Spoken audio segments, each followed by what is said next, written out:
Hey guys, I get a lot of questions about our builds, so I decided I would try to make some more in-depth videos about each one of our trucks, explaining how I built them, what I did at each step to build the truck, kind of some more long drawn out boring detail on each truck for those of you that are really interested in knowing how I did it. So we just finished this Vanquish Mojave 2 4-door, and if you've been following the stories, you've seen what I've been going through to fit the interior and stuff like that. It's actually not much, surprisingly, to fit the interior on this. And I just thought this would be a good truck for us to start off with. So, what do we have here?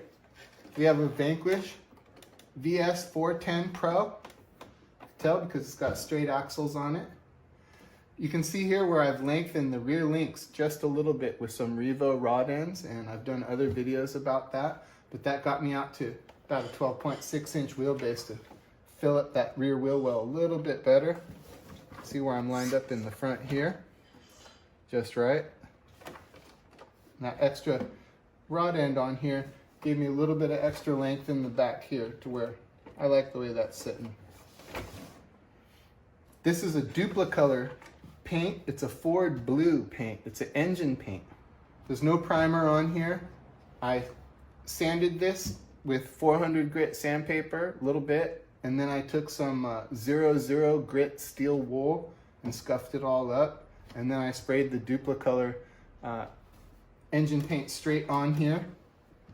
One mistake that I made on this paint that I was a rookie move, and just reminding myself and reminding you guys, I did not dry the part well enough. The sun was going down and I was in a rush, which is always the story of a paint job gone bad. Of course, this paint job came out pretty good, but there's spots in the cracks where I can see that there's no paint on some of these seams and stuff. There's little bubbles where there's no paint, and that's because there was moisture there.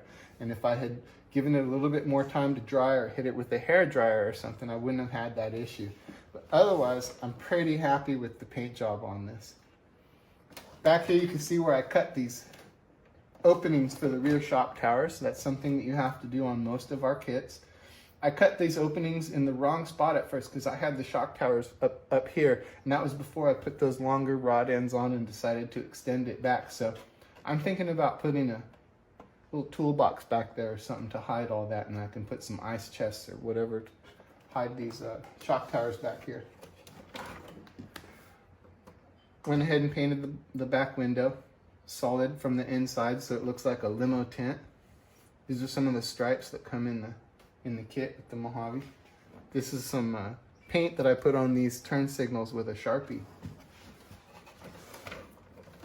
Here you can see where I got the round style headlights instead of the normal square ones that it comes with.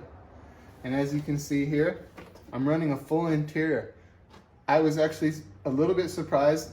This interior on this chassis is probably the least amount of work of any combination of body mounts that we make stuff for. All I did was the tiniest bit of grinding just above the transmission, and frankly, I actually squeezed the body on and screwed it all on without doing that.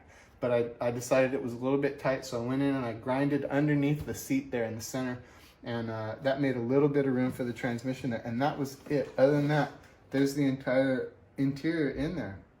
So this is a little bit different from some of our other projects because some of them really take a lot of work inside. I'm going to take the body off, show you guys what I did inside.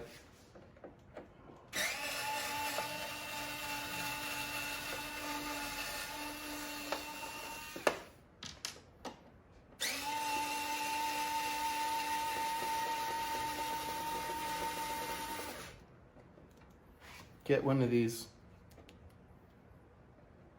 You need one.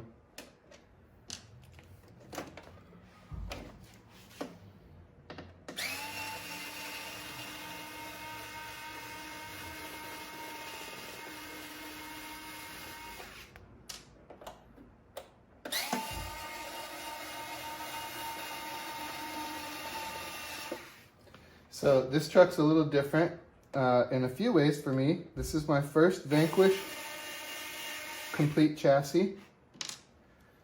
I've had chassis with a lot of little Vanquish parts on them and stuff in the past, but this is the first time I've had a complete Vanquish. This happens to be the most expensive truck I've ever had. It's got the Mamba X on it. It's got a Castle motor. It's got the good ProTech 370 TBL servo. Here's how I did the interior. I made some posts about it, but there's some little, just some bits of plastic and stuff that I put down here to make a spot for the battery speed controller. It's a pretty simple layout. I actually upgraded to the aluminum shock towers. I was a little bit disappointed in the plastic shock towers on such an expensive truck. So that was one of the few parts I actually upgraded. Went to the aluminum shock towers. Also, you can see here, I took the collars off of and springs off of some axial shocks and put them onto these incision shocks so I'd get a little bit more spring out of this. I thought that the incision stock springs were going to be a little bit too light for this heavy hard body.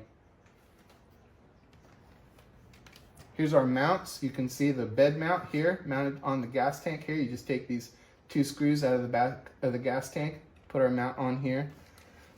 On these side plates, you strip everything down, and then you just put this little piece on here. You put this piece on here.